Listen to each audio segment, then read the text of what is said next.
दक्षिण भारत बहुत सारे आकर्षक मंदिरों से सुसज्जित है। साथ ही इन मंदिरों में आकृति इनकी बनावट कुछ इस प्रकार है कि यहाँ प्रवेश करते ही एक अद्भुत अनुभूति होती है। इनमें से एक अनोखा मंदिर है तिरुपति बालाजी का, जो न केवल भारत बल्कि विश्व के अनेक देशों में भी प्रसिद्ध है। ये भारतीय वास्तुकला और शिल्पकला का उत्कृष्ट उदाहरण है। आंध्र प्रदेश के चित्तूर जिले में स्थित तिरुपति बालाजी मंदिर भारत के मुख्य तीर्थ स्थलों में से एक है।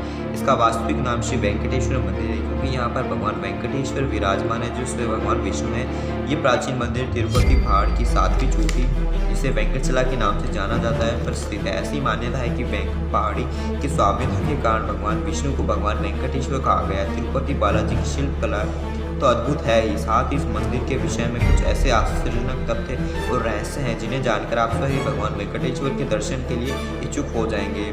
जब आप मंदिर के गर्भगृह में प्रवेश करते हैं तो आपको लगेगा कि भगवान श्री वेंकटेश्वर की प्रतिमा गर्भगृह के मध्य में स्थित है। आप वहाँ नतमस्तक होते हैं और भगवान का ध्यान करते हैं, परंतु जैसे ही गर्भगृह से बाहर आएंगे तो अचंभित रह जाएंगे, क्योंकि बाहर आकर ऐसा प्रतीत होता है कि भगवान की प्रतिमा दाहिनी ओर स्थित है। रोचक यह है कि प्रतिमा को इस प्रकार स्थापित किया गया है कि मंदिर में आने वाले प्रत्येक भक्त का अनुभव समान ही रहता है। जब ये केवल भ्रम है या फिर कोई महिमा, इसका आज तक कोई भी पता नहीं लगा पाया। माना जाता है कि भगवान के इस रूप में माँ लक्ष्मी भी समाहित है। इसी कारण स्त्री और पुरुष दोनों के वस्त्र पहनाने की यह परंपरा है। मंदिर में बालाजी की बहुत आकर्षक प्रतिमा और ये विशेष रूप से पत्थर से बनी हुई है, परंतु ये इतनी जीवंत है कि ऐसा प्रतीत होता है कि जैसे भगवान स्वयं ही विराजमान है। ऐसा देखा गया है कि बालाजी की प्रतिमा को पसीना आता है और प्रतिमा पर पसीने की बूंदी देखी जा सकती है, इसीलिए मंदिर में तापमान कम रखा जाता है। वेंकटेश्वर स्वामी मंदिर से 23 किलोमीटर दूरी पर एक ऐसा गांव स्थित है जहां गांव वाले के अतिरिक्त कोई बाहरी व्यक्ति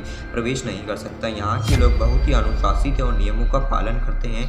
वे अपना जीवन व्यतीत करते हैं। मंदिर में अर्पित होने वाले पदार्थ जैसे पुष्प, फल, दही, घी, दूध, मक्खन आदि इसी गांव में आते हैं। हर गुरुवार को चंदन का लेप लगाने के बाद अद्भुत रहस्य सामने आते हैं। भगवान बालाजी का श्रृंगार हटाकर स्नान कराकर चंदन का लेप लगाया जाता है और ये जब हटाया जाता है तो बालाजी के हृदय में माँ लक्ष्मी जी की आकृति दिखाई देती है। श्री वेंकटेश्वर मंदिर में हमेशा दिया जलता रहता है और ये हैरानी की बात है कि इस दीपक में कभी तेल या घी नहीं डाला गया।